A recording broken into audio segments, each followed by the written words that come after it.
옆에 사람들에게 주의 사랑으로 사랑합니다. 또 앞뒤 사람에게도 사랑합니다. 이번 한 달 동안을 우리가 교회 달력으로 말할 때 이제 대강절 이렇게 많이 말합니다. 그것은 예수님의 이 땅에 오심을 또 간절히 기다리는 마음에서 우리가 준비하는 시간들을 갖자라는 것입니다. 그냥 날짜가 돼서 성탄절을 맞이하기보다는 주 앞에 준비하며 기다리는 사람에게 주어지는 성탄은 특별한 시간들로 되게 될 줄 믿습니다. 오늘의 말씀 안에 보면은 주의 이 땅에 오심을 간절히 바라면서 주 앞에 있었던 두 사람에 대해서 말씀하고 있습니다. 이들은 이 땅에 오실 메시아를 간절히 바라면서 주 앞에 있었는데, 오늘의 우리는 이미 땅에 오신 그 예수님, 그러나 우리의 삶에 또다시 내 삶의 성탄절처럼 주를 깊이 더 만나고 주님이 나의 인생의 삶이 얼마나 중요한지를 살피는 그런 시간들로 우리 한 달을 갖기를 바라는 것입니다. 그 4주간 중에서 오늘이 두 번째이기 때문에 성탄의 대강절 둘째 주라고 말씀을 드린 것입니다. 저는 특히 이 말씀 가운데 두 사람 중에서 시몬이라는 남자와 또 이 안나라는 여자이지만은 특히 이 시몬이라는 남자를 중점적으로 보기를 원하는 것입니다. 이 사람은 평생 동안에 메시아를 보기를 간절히 사모하면서 살았던 사람이었습니다. 그리고 드디어 그 인생에서 놀랍게도 예수 그리스도를 만나게 됐죠. 그리고는 그 아기 예수님을 품에 안고 주 앞에서 감격하면서 또 주께 감사드리면서 또 찬송드렸던 이 내용이 오늘의 말씀인 것입니다. 이 시몬의 삶을 살펴보면서 오늘을 사는 나의 삶 속에 날마다 예수 그리스도를 모시는 삶, 날마다 예수님을 만나는 삶, 이런 삶을 어떤 삶인가를 보기를 바라는 것입니다. 시몬에 대해서 이 말씀 안에서 5가지의 사실을 말씀하고 있습니다. 첫째는 예루살렘에 살았다, 이렇게 말했습니다. 그날 어쩌다가 예루살렘 성전에 갔다가 주를 만난 것이 아니라 그는 주를 만나기 위해서 예루살렘에 살았습니다. 어떤 사람들은 어느 장소에 살 때에 어떤 목적과 이유가 다 있겠지요. 그러나 시몬이 갖고 있는 목적과 이유는 아주 명백합니다. 그것은 예수님을 더 만나기를 바라는 것이었습니다. 예수님의 만나는 삶을 살기 위해서 그는 예루살렘에 산 것입니다. 단지 자기의 삶이 좀 더 편하게 살기 위해서가 아니라 그는 예수님을 만나고자 하는 그 마음으로 말미암아 그는 그 땅에 사는 것이 목적이었습니다. 이런 사람이 성경에는 많이 나와 있죠. 아브라함도 바로 그런 사람이었습니다. 아브라함은 갈대아 우르에서 살았습니다. 그는 거기 살 때에 아무런 불편함이 없었습니다. 기반이 잘 닦여져 있고 안정된 삶을 살아가는 것이 바로 갈대아 우르였습니다. 당시에 고대 도시 가운데서 가장 발달된 도시 중에 하나라고 말할 수 있습니다. 그런데 주께서 어느 날 그 아브라함에게 말씀했습니다. 너의 본토와 친척과 아비 집을 떠나라라고 말씀했죠. 그리고 내가 내게 지시할 땅으로 가라고 말씀했습니다. 바로 그 땅이 가나안이었습니다. 아브라함은 이 살기 좋고 기반이 잘 닦여져 있는 안정된 가운데 있는 그 갈대아 우르를 떠나서 정말로 낯선 땅인 가나안 땅으로 가서 살게 된 것입니다. 그가 그 땅에 살게 된 것도 딱 한 가지 이밖에 없습니다. 하나님의 뜻 가운데 살기를 바라고 주를 만나기를 원하고 주님의 축복 가운데 살기를 바라서 그런 것입니다. 우리의 살 때는 외부적으로는 좋을지 모르지만은 그러나 주님이 없는 삶은 그에게 의미가 없는 것이죠.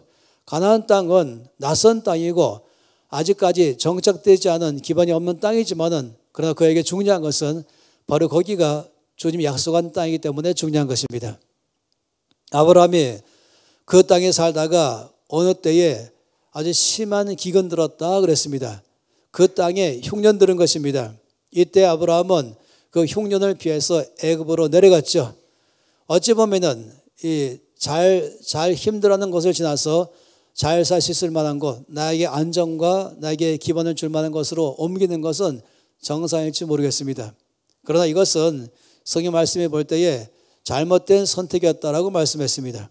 그는 약속의 땅을 떠나서 애굽의 땅에 갔습니다. 그것은 전적으로 여기 사는 것이 너무 어려워서 글로 가는 것이었습니다. 그러나 사실은 올바른 자세는 주께서 살라고 말씀하는 곳에 사는 것이 올바른 장소입니다. 가장 안정된 곳, 안전한 장소는 외부에 있지 않습니다. 어떤 사람은 전쟁이 무서워서 하만으로 떠나기도 하고, 미국에 가면은 굉장히 걱정스러운 얼굴로 바로 이 핵 코앞에서 사는 거 괜찮냐, 뭐 이런 식으로 말한 것입니다. 또 어디 가면은 또 지진 때문에 또 염려하기도 하는 것이죠.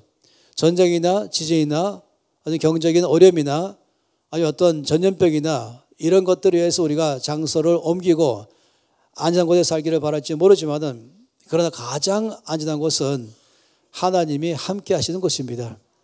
주께서 머물라는 땅에 사는 것입니다. 아브라함은 애굽에서 아주 대창피를 당했죠. 그리고 그는 결국 그 땅을 떠나서 다시금 가나안 땅으로 돌아왔던 것입니다. 또 야곱도 마찬가지였어요. 야곱도 멀리 갔다가 올 때에 그는 하나님 가라고 말씀하신 곳에 가지 않고 중간 땅에 머물러 살았습니다. 그러면서 가족적으로 아주 어려움을 당했었죠. 그리고 결심하고 다시 주께서 가서 살라고 말씀하시는 베델로 올라갔던 사실을 알 수 있습니다. 이 시므온은 예루살렘에 산 이유는 단 한 가지였어요. 거기에서 주를 만날 수 있기 때문에 그런 것입니다. 거기서 주님 중심으로 살 수 있기 때문에 그런 것입니다. 이스라엘 사람들은 우리가 가끔씩은 굉장히 적대감을 가지고 있을지 모르지만 사실은 이슬람 사람 만나면 아주 굉장히 친절한 사람들이에요. 우리가 바라본 이슬람은 극단적 사람들이죠. 일반 사람은 그렇지 않습니다. 근데 이슬람 안에서 참 배울 것이 있는데, 그들은 놀랍게도 어디에 사는가 할 때에 어떤 교통이나 문화시설이나 그런 것에 관심 있는 것이 아니라 모스크가 어디 있느냐, 그 모스크 중심으로 사방 1km 안에 사는 것이 늘 그들이 갖고 있는 소망입니다. 그래서 많은 사람들은 그 모스크 중심으로 살아가면서 그리고 하루에 5번씩 그 모스크에 가서 기도하는 것입니다. 이 시몬처럼 주님을 간절히 바라는 사람, 주님을 만나기를 간절히 사모하는 사람이라면 그 한 가지 이유 때문에 어디서 살 것인가를 결정을 하는 것입니다. 여러분이 3번에 살기도 하죠. 또 3번 주변의 땅에 살기도 하죠. 때로는 이사하기도 하고 또 이사를 결정하기도 하는 것입니다. 모든 것을 우리가 결정할 때마다 무엇이 나에게 가장 의미가 있는가, 내가 이곳에 살아야 될 명확한 목적과 이유가 무엇인가 말할 때마다 가장 아름다운 것은 주님 중심으로 우리가 사는 것입니다. 주를 더 가까이 가기를 바라는 마음에서 사는 것입니다. 주님을 더 친밀감 있는 삶을 살기 위해서 주 얼굴을 보기 위해서만 가는 것이 우리의 삶의 목적으로 간다면 주님은 그런 사람을 반드시 만나 줄 것입니다. 내 모든 삶에 사는 장소를 주를 더 만나기를 바라는 이것이 가장 큰 이유로 살아간다면 주께서 그 간절한 소망을 보시고 반드시 그런 사람의 삶에 신방 오실 줄 믿습니다. 두 번째로 이 시몬의 삶에서 갖고 있는 특징은 그는 경건하고 의로운 사람이었다라고 말했습니다. 이 사람의 특징이 있죠. 두 가지로 말씀하는 것이 경건한 사람이다, 또 의로운 사람이다. 이 두 가지는 갖고 있는 게 좀 다릅니다. 경건한 사람이다라고 말하는 것은 어떤 복장을 말하는 것은 아니에요. 어떤 외면적인 것을 말하는 게 아닌 것이에요. 경건한 사람이다 말하는 것은 성경에서 이렇게 정의했습니다. 그 사람의 삶에서 예수님의 모습이 보인다면 그 사람은 경건한 사람이다 라고 말했습니다. 시몬의 모든 삶의 목표는 나의 삶 전체 안에서 예수의 모습이 더 보이기를 위해서 힘쓰는 사람이었습니다. 그가 말할 때에, 그가 행동할 때에, 그 인격적인 삶 전체 안에서 사람들이 그를 볼 때마다, 그의 말을 들을 때마다 예수님을 더 볼 수 있다면 그런 사람 우리는 경건한 사람이다 라고 말하는 것입니다.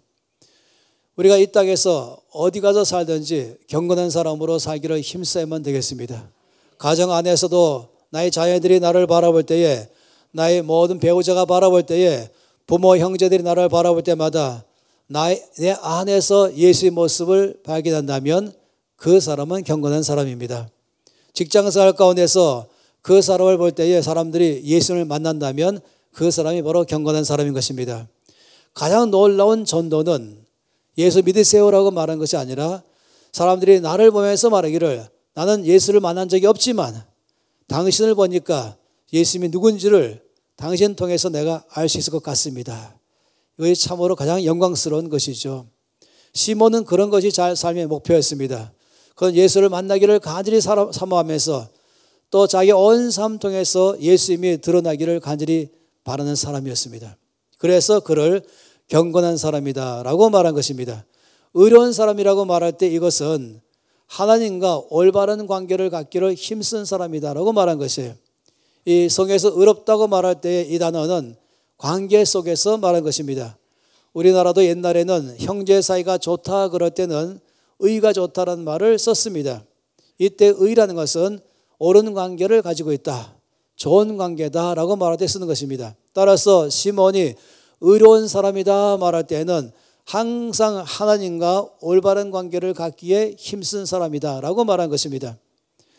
올바른 관계를 갖기 위해서 기도에 힘쓴 것이 바로 관계를 갖기 위한 이유이죠. 또 말씀 보는 것도 주님과의 관계를 더 친밀하게 가까이 올바른 관계를 갖기 위해서 말씀을 보는 것이죠.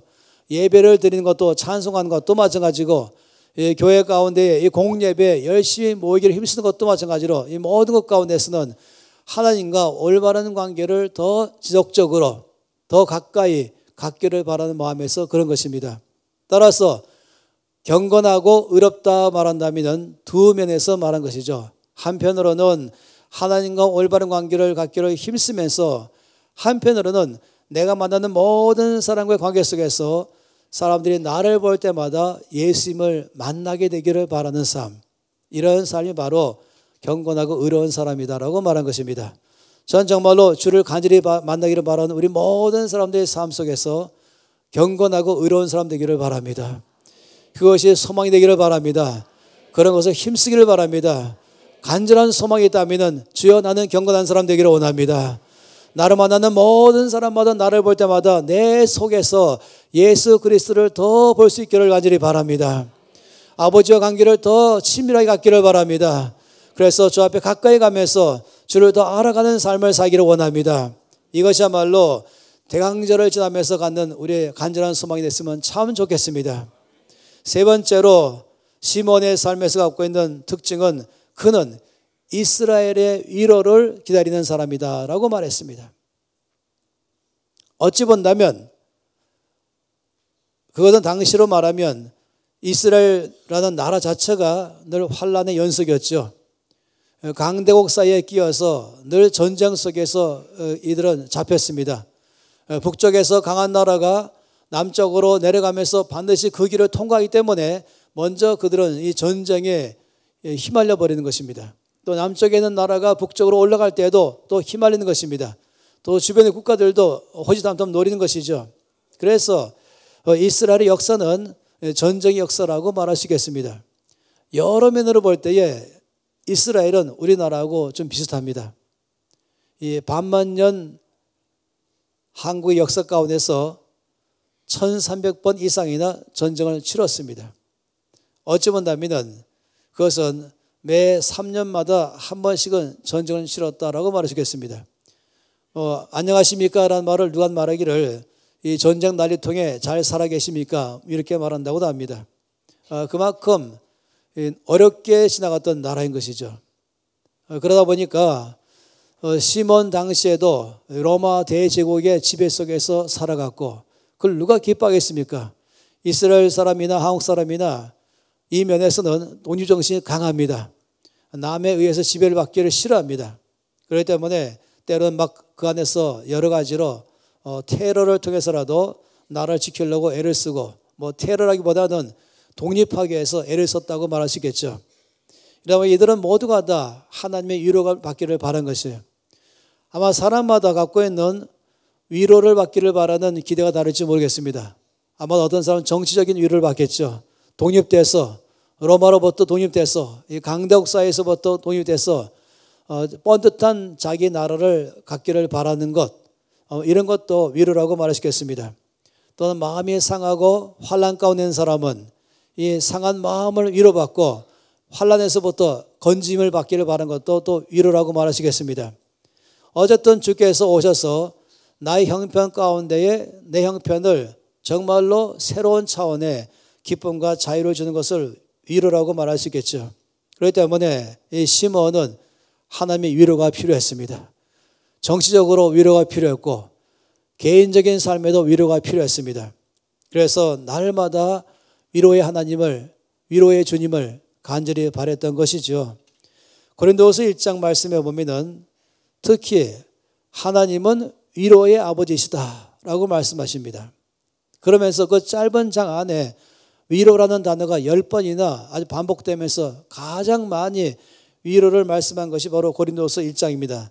두 절만 읽겠습니다. 3절과 4절인데 그는 우리 주 예수 그리스도의 하나님이시요 자비의 아버지시요 모든 위로의 하나님이시며 우리의 모든 환난 중에서 우리를 위로하사 우리로 하여금 하나님께 받는 위로로서 모든 환난 중에 있는 자들을 능히 위로하게 하시는 이시로다 라고 말했습니다.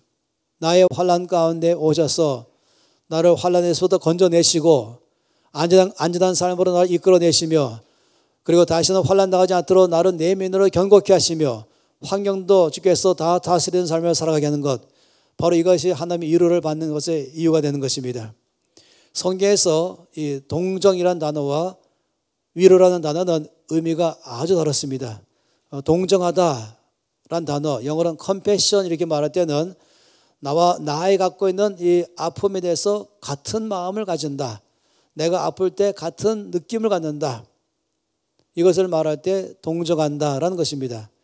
그렇지만 위로한다는 말은 좀 달라요. 그 말은 나의 상황 가운데 와서 내 아픔을 이해할 뿐만 아니라 나를 그 아픔의 상황에서부터 건져내고 확실하게 나의 상태를 변화를 줘서 아주 견고한 사람으로 나를 만들어주는 것, 위로받게 한다는 그 말인 것이죠. 환난에서부터 당신 어렵군요, 얼마나 힘들겠어요, 참 고통 가운데 있군요, 이렇게 말하는 동정이 아니라 위로는 더 나가서 실질적으로 도와서 나를 그 고통에서부터 건져내게 해주는 것, 나를 환난에서부터 벗어나게 하는 것, 그래서 평안하고 힘 있는 삶을 살게 해주는 것, 이것이 바로 위로인 것입니다.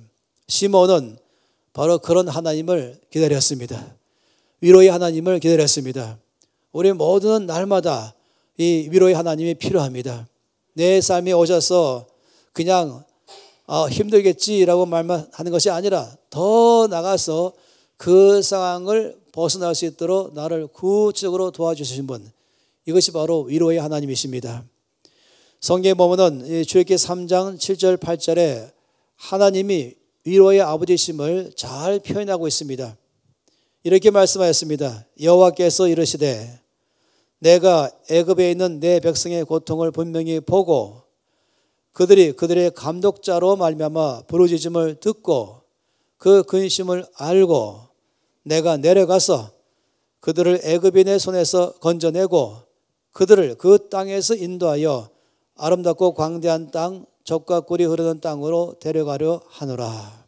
이 말씀 안에 보면은 하나님이 위로의 하나님을 잘 말합니다. 왜냐하면 나는 내 고통을 보았다, 너희 부르심을 들었다, 내가 너희 근심을 안다, 여기까지만 하는 거면 동정이겠죠.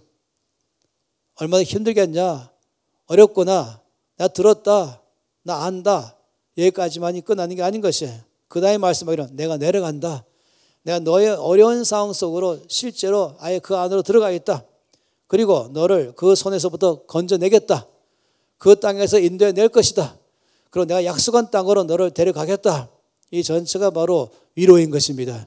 구체적으로 나의 삶에 오셔서 내 삶에서 그 상황에서부터 건져내시고 하나님께서 예비하신 그 땅, 그 삶, 그 평안하고 힘있고 견고하고 흔들리지 않는 풍성한 삶을 살게 하는 것, 바로 이것이 위로인 것입니다.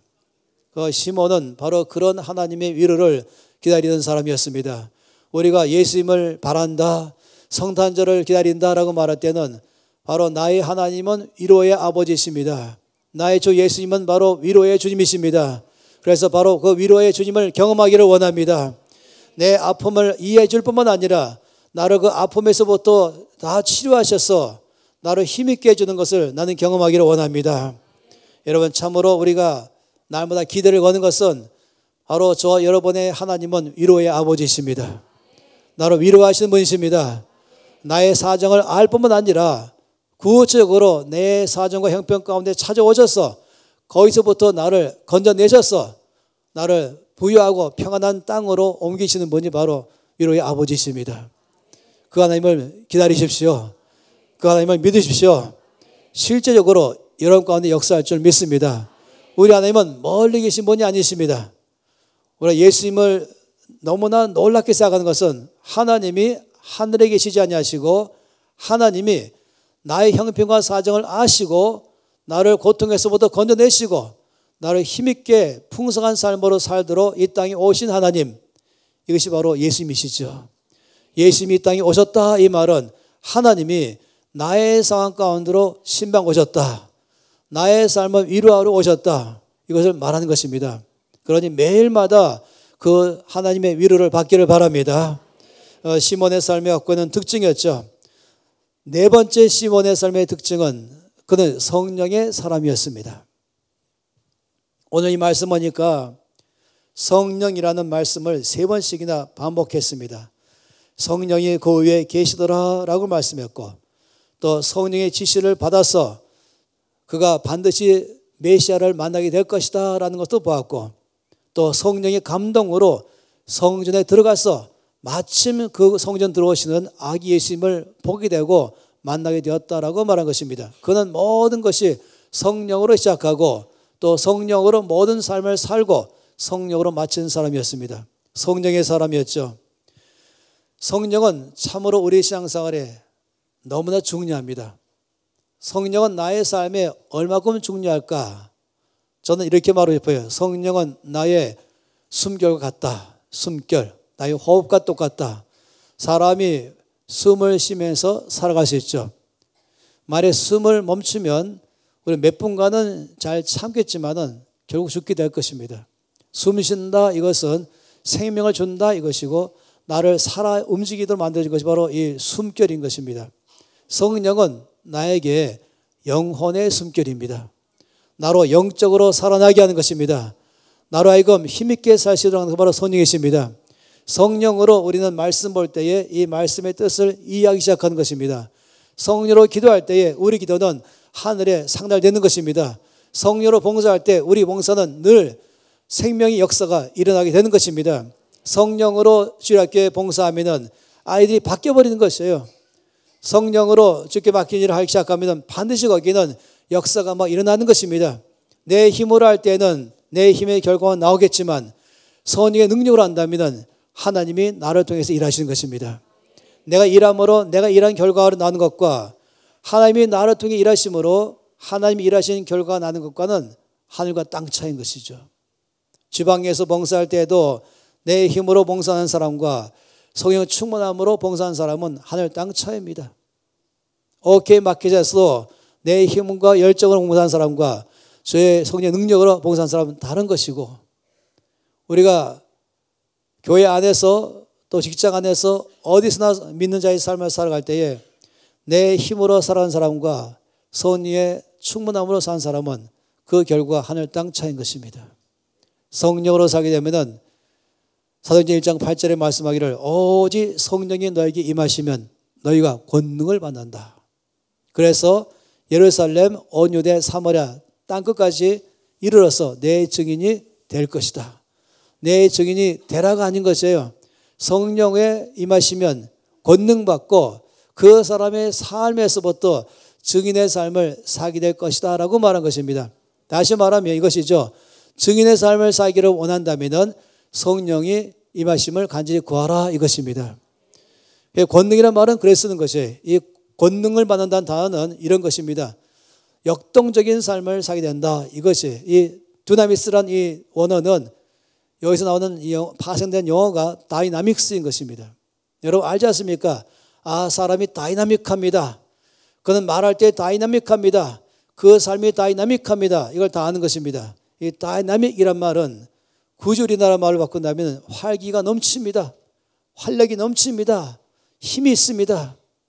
그 사람이 움직이면은 이렇게 말하죠. 그런 이 다이나믹한 삶을 사는 사람, 성령의 충만함을 사는 사람이 직장에 가게 되면은 아마 직장에 있는 사람들이 이렇게 말하는 거예요. 이상하게도 당신이 이 사무실 안으로 들어오니까 생기가 돌기 시작합니다. 들어오니까 우리 안에 소망이 생깁니다. 들어오니까 갑자기 우리 안에서 뭔가 행복 바이러스가 쫙 퍼지고 있습니다. 당신이 들어오니까 우리 안에서 정말로 이 소망으로 꽉 차기 시작합니다. 당신이 들어온 순간에 갑자기 이 사무실이 환해졌습니다. 이것이 바로 성령 충만한 사람의 다이나믹한 삶을 말하는 것입니다. 주님은 우리 가운데에 이 손이 임하심으로 말미암아 이런 다이나믹 파워를 주신 것이에요. 이것이 바로 증인인 것이죠. 예수 믿으세요라고 말한 것만 증인이 아닌 것이에요. 그것도 증인이겠지만은 내 삶 자체를 통해서 사람들이 그 속에서 하나님을 만나게 된다면, 그 속에 기쁨이 흘러간다면, 그 속에서 소망이 생긴다면, 그 속에서 활기가 넘치기 시작한다면 바로 이것이 증인의 삶을 사는 것입니다. 예수 믿는다는 사람이 가니까 오히려 분열만 시키고 거기 사람을 갖다가 짜증내게 하고 더 많이 걱정을 하게 만들고 우울해지고 한다면 절대로 증인의 삶이 아닌 것이죠. 그러나 제가 아는 것은 이것입니다. 우리가 성령으로 살면 권능을 받아서 증인의 삶을 살게 될 것입니다. 이 다이나믹한 삶을 살게 될 것입니다. 정말로 이 시몬이 메시아가 오시기를 간절히 바라고 만나기를 간절히 바란 것은 바로 이것인 것이에요. 내 삶에서 어떻게 하면은 내가 그렇게 간절히 바라는 다이나믹한 삶을 살 수 있을까? 메시아를 만나야 그런 삶을 살 수가 있는 것입니다. 우리가 이번 성탄절을 맞이하면서 다시 한번 또 주 앞에 간절히 구하는 것은 주님, 내 삶이 예수를 만난 바 된 삶이 되게 해주십시오. 그것은 다르게 말하면 나를 볼 때마다 사람들은 활력소를 느끼게 해주십시오. 아버지, 내가 가정에 가든지 직장 가든지 사회 어디 가든지 교회 오든지 나를 보는 모든 사람은 나를 볼 때마다 갑자기 별 것이 없다 할지라도 행복과 기쁨의 바이러스가 막 흘러가기 시작하고 은혜가 넘치는 삶을 나를 통해서 사람들이 경험하게 해주시옵소서. 소망 아니겠습니까? 그런 삶을 살기를 바라는 게 우리의 소망 아니겠습니까? 이런 소망은 내가 무엇인가 열심히 한다고 되는 것이 아니라 바로 놀라우신 주님을 만날 때에 바로 주께로부터 이런 소망의 삶을 살게 될 것입니다. 시몬이 메시아를 간절히 바란 것은 바로 이와 같은 주님의 큰 역사를 그 안에서 바라기 때문에 오직 메시아를 만날 때만이 자의 삶에 이런 삶을 살기를 알기 때문에 바란 것입니다. 우리 모두가 날마다 주님을 사모하고 주께 대한 역사기를 사모하며 나갈 때에는 성령으로 충만케 하실 것이고 그리고는 다이나믹한 삶을 살게 할 줄 믿습니다. 정말로 우리 안에서부터 넘치는 이 기쁨이 이 성령으로 말미암은 행복 바이러스가 흘러가기를 바라는 것입니다. 우리 주님은 살아서 역사하시는 분이십니다. 우리 주님은 응답하는 주님이십니다. 저를 만날 때마다 이 역사는 더 커질 줄로 믿습니다. 고통 가운데 있습니까? 그러면 고통을 묵상하시면 더 고통스러울 것이에요. 슬픔이 있습니까? 그러면 슬픔을 묵상하면 더 슬퍼질 것이에요. 그럴 때야말로 이 고통과 슬픔을 벗어나서 기쁨에 넘치는 삶을 살려면 성령의 능력을 구하는 것이에요. 주님 말씀하기를 술 취하지 말라 이는 방탕한 것이니 오직 성령으로 충만함을 받으라 라고 말씀했습니다. 오직 이 일밖에 없다. 나를 기쁘게 하고 나를 힘있게 하고 활기 넘치게 하는 삶을 살아가는 것, 나로 말미암아 내 주변의 모든 사람들이 동일하게 큰 힘과 위로받게 하는 삶을 사는 것, 이것은 성령으로 충만을 받을 수밖에 없다는 것이 그 일밖에 없다는 것이죠. 이렇게 생각하지 마세요. 나는 원하지만은 안 됩니다. 주님이 안 주십니다. 아니에요. 말씀에 명확하게 오직 성령으로 충만함을 받으라라고 말씀했어요. 이 말씀하신 분은 주님이십니다. 다르게 말하면 구하면 주겠다는 것이에요. 누구나 구하면 주겠다는 것입니다. 믿음으로 구원받는 것처럼 믿음으로 성령 충만을 받는 것입니다. 아침마다 일어나서 성령으로 충만케 해주시옵소서. 오늘 내가 사는 모든 삶을 통하여 내가 가는 것보다 거기에 나를 통하여 하나님의 나라가 임하여 주시옵소서. 거기에서 절망이 나를 통하여 소망으로 바뀌게 하시고 슬픔이 기쁨으로 바뀌게 하시고 내가 갈 때마다 거기에 빛이 임하게 해주시옵소서. 성령 충만한 사람의 삶의 특징인 줄 믿습니다. 마지막으로 시몬의 삶이 갖고 있는 놀라운 특징은 이것입니다. 시몬이 이제 메시아를 만났죠. 그리고 메시아 아기 예수님을 품에 안고 이제 주면 찬송하면서 말한 첫 마디가 이것입니다. 주제여, 이제는 말씀하신 대로 종을 평안히 놓아주시는도다 라고 말했습니다. 이 말씀 무슨 말씀이십니까? 이 말씀은 다르게 말하면 이제 죽어도 여한이 없다. 나는 이제 만족하다. 나는 이것으로 충분하다. 정말 보람이 있다. 이럴 때 쓰는 단어인 것입니다. 뭔가 오래 사는 것이 중요한 걸 말하는 게 아닙니다.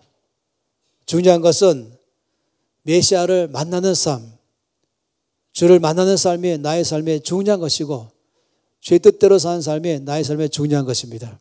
이것을 이 시몬이 잘 말해주고 있습니다. 아브라함의 삶에서 성경은 여기 대해서 아주 실예를 들어서 말씀하고 있습니다. 이 창세기 16장 16절 말씀은 16장의 끝절입니다. 그리고 17장 1절 말씀은 첫 절이죠. 우리는 가끔 가다가 16장을 떼고 또 17장을 떼서 굉장히 구별시켜버립니다. 아시겠지만 성경은 처음부터 장절이 없었습니다. 그걸 단지 이해하기 쉽도록 도와주기 위해서 장절을 나눈 것뿐이지 그 장절의 의미가 없는 것이죠. 따라서 16장 맨 마지막 절과 17장 첫 절은 그냥 이어져 있는 것이에요. 원래는 이어져 있는 것이었어요. 근데 왜 의미가 있는지 아십니까? 이렇게 말씀했습니다. 16장 16절에는 이렇게 말이죠. 하갈이 아브라함에게 이스마엘을 낳았을 때에 아브라함이 86세였다. 그리고 바로 그 다음에 17장 1절에는 아브라함이 99세 때에 여호와께서 아브라함에게 나타나서 그에게 이르시되 나는 전능한 하나님이니 너는 내 앞에서 행하여 완전하라. 이렇게 말씀했어요. 이게 독특한 단어가 뭐냐면 86세였다, 99세 때다라고 말한 것입니다. 그리고 우리 가운데에 말씀하는 게 있는 것이죠. 그 단어가 바로 이어져 있어요. 86세, 99세. 그러면 생각해 봐야 되죠. 86세부터 99세까지는 지금 빼버렸네, 건너뛰었네 하는 것입니다. 왜냐하면 하나님이 계산하지 않으신 것이에요. 하나님께서 86세부터 99세 사이를 하나님의 책에는 기록하지 않으셨어요. 왜 그런지 아십니까? 왜 86세에 어떤 일이 일어났기 때문에 그렇습니까? 그 사이에 어떤 일이 있었습니까? 바로 이스마엘인 것입니다. 이스마엘을 낳은 것이죠. 아브라함의 생에서 가장 죄의 뜻 바깥에 산 것 중에 하나가 이스마엘 사건입니다. 하나님이 그에게 말씀하시기를 내가 너의 자손을 통하여 하늘의 별처럼 바닥의 모래처럼 많게 하며 온 세상에 복받도록 내가 너의 자손을 쓸 것이다 라고 말씀했습니다. 그런데 아브라함이 나이가 85세 되었을 때까지 아들이 없으니까 마음이 걱정이 많아졌죠. 초조해졌습니다. 그러다가 결국 이 사라가 아브라함에게 제안한 것은 내 몸종을 줄 테니까 내 몸종 하갈을 통해서 아들을 낳으십시오. 나는 아무래도 틀렸습니다. 하나님께서 약속하신 것이 아마도 이 하갈을 통해 아들을 낳는 걸 통해서 일하는가 봅니다. 아브라함이 동의했죠. 이스마엘은 그렇게 나온 것이에요. 주께서 99세 때에 아브라함이 이렇게 말씀했습니다. 내가 너에게 약속한 것은 이스마엘을 통해서가 아니다. 내가 너에게 약속한 것은 너의 아내 사라를 통해서 낳을 그 아들 이삭을 통한 것이다. 네 아들을 낳을 것인데 그 이름을 이삭이라 하라. 이렇게 말했죠. 아브라함은 참 또 바보처럼 말했어요. 하나님, 100세가 돼서 무슨 아이를 낳겠습니까? 저는 이스마엘을 족합니다. 하나님의 약속을 이스마엘 통해서 해주십시오. 또 모르는 것입니다. 하나님 말씀하기를 아니다. 나는 나의 약속을 이삭을 통해서 할 것이다 라고 말했습니다. 그래서 성경 말씀 가운데서 이 86세와 99세를 말한 것이에요. 다시 말하면 얼마나 유명하게 살았는지, 얼마나 오래 살았는지, 얼마나 돈을 많이 벌어 살았는지 이런 것은 주께서는 관심이 없는 것입니다. 주의 관심은 딱 하나입니다. 얼마나 의미 있게 살았는가, 얼마나 주의 뜻 한가운데 살았는가, 주님의 뜻을 따라 살았는가? 주님은 이것만 의미로 여기는 것입니다.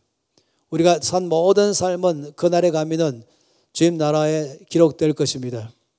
근데 어떤 사람은 100세를 살고도 오직 10년간의 삶만 기록된다면 나머지 90년은 허송세월인 것이죠. 어떤 사람은 40세에 죽기를 갔다 하지라도 그의 생의 상당 부분이 기록된다면 오히려 더 의미 있는 삶을 산 것이죠. 오래 살았다 아니다 이거 중요한 게 아니고 중요한 것은 의미 있게 살았다. 주님의 뜻 한가운데 살았다. 이것이 중요한 것입니다. 이 시몬의 고백 속에서 우리가 아는 것은 주님의 뜻 가운데 사는 삶이야말로 가장 의미가 있는 삶이다 하는 것입니다. 우리는 매일마다 살아가면서 주님의 뜻 한가운데 살기를 바랍니다. 직장생활 할 때에도 그냥 나 자신 먹고 살기 위한 삶을 넘어서서 바로 거기서부터 하나님 나를 통하여서 영광 받아 주시옵소서. 직장생활을 먹고 살기 위한 일터로 바라보는 것이 아니라 주의 복음을 드려야 될 땅끝으로 바라보는 삶. 나는 직장인으로 가는 것이 아니라 나는 사역자로 가는 삶. 그렇다면 더 열심히 남보다 일찍 출근할 것이고 더 열심히 부지런히 일할 것이고 또 정직하게 성실하게 일할 것입니다. 왜냐하면 나는 목표가 있거든요. 이것은 나의 사역지요. 여기서 내가 열심히 수고하고 애씀으로 말미암아 내 집에 있는 모든 사람들이 나를 보면서 주님을 만날 수 있기 때문에 그런 것입니다. 이것이 우리의 삶의 목표 되기를 바랍니다. 식당을 운영할 때도 마찬가지고 회사원이 마찬가지고 어떤 직장에 있든지 어떤 삶을 살든지 우리 모든 사람의 목표는 딱 하나입니다. 정말로 주님의 뜻 가운데 살자. 주의 뜻을 이루는 삶을 날마다 살아가자. 이렇게 하는 게 참 좋겠습니다. 우리 이렇게 생각하면 좋겠습니다. 지금 내가 하는 일이 영원한 나라 안에서 하나님이 인정하실 것인가? 그러면 그 삶을 사시면 됩니다. 그 말은 꼭 선교사로 사는 것은 아니죠.